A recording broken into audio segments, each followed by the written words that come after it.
Good evening, শুভ সন্ধ্যা। সকলকে আমার ব্লগে স্বাগত। আজকে ঠিক ঘড়ির কাঁটায় 10টা 20, তখন আমরা হোস্টেল থেকে গুটি গুটি পায়ে বেরিয়ে পড়লাম কেক আনার উদ্দেশ্যে। কারণ আজকে আমাদের রুমে রাজার ছেলে রাজকুমারের জন্মদিন, তাই কেকের দোকান যাওয়ার জন্য চলে যাচ্ছি বেরিয়ে পড়লাম কেকের দোকান দিকে। দোকানে গিয়ে একটা ছোট্ট কেক অর্ডার করলাম। কেকটা ছোট হলেও দামটা অনেক বেশি, কারণ আমাদের ওই দিককার থেকে কেকটা ভালো না হলেও দামটা অনেক বেশি। আন্টি নাম লিখে দিচ্ছে কেকের উপর, যা বোঝা গেল নাম লেখার পর আন্টির হাতের লেখাটা খুবই ভালো, বাট কি লিখেছিল বুঝতে পারিনি, সেটা বড় কথা না। কেক প্যাকিং কমপ্লিট, আমরা হস্টেলের দিকে রওনা হলাম। হস্টেল খুব একটা দূর না, বাট খুব একটা কাছেও না। গুটি গুটি পায়ে এগিয়ে যাচ্ছি। এটা আমাদের হস্টেল, দেখুন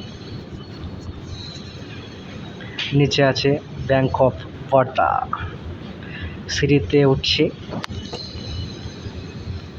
আমাদের হোস্টেলে একটা আয়না আছে বড়, বারান্দাতেই, কিন্তু এই আয়না সেই হাজারদুয়ারির সেই আয়না না, তাই গুলিয়ে ফেলবেন না দয়া করে। 12টা বাজলেই একদম ঝাঁপিয়ে পড়ে মারার জন্য, কারণ লাইট অফ করে মারামারি চলবে কিছুক্ষণ, তারপর শুরু হবে কেক কাটা। Happy birthday to you, happy birthday to you. Cake কাটা শেষে কেক খাওয়ানো হচ্ছে, দেখুন সকলকে কেক খাইয়ে দিচ্ছে রাজকুমার, না ভুল হলো, রাজার ছেলে রাজকুমার। রায়হানকে একটু বেশি করে খাইয়ে দিচ্ছে, কারণ ও শরীরের সঙ্গে কেকটা মানানসই না হলে ঠিক মানাবে না, তাই একটু বেশি করেই এইদিকে রতি দিচ্ছে। রাজার ছেলে রাজকুমারকে কেক মাখানোর উদ্দেশ্যে রেডি। তাকে সারা শরীরে কেক মাখিয়ে একদম কি বলবো দুঃখের কথা, সাথে আমাকে একটু এটা রিপন হাই করে দিল। এবার কেক নিয়ে উপরকে যাওয়া হবে। উপরের ছেলেগুলো দেখি কি করছে। উপরের ছেলেগুলো তাস খেলছিল, আর কিছুজন ঘুমিয়ে গেছে, তাই শুভদীপকে কেকটা একটু খাইয়ে দিলাম, কারণ ঘুমিয়ে থাকলেও কেক খাওয়ানো আমার কর্তব্যের মধ্যে পড়ে। হ্যালো গাইস, কেক না খাওয়ালে আমার মনটা ঠিক কি বলবো ঠিক হতো না।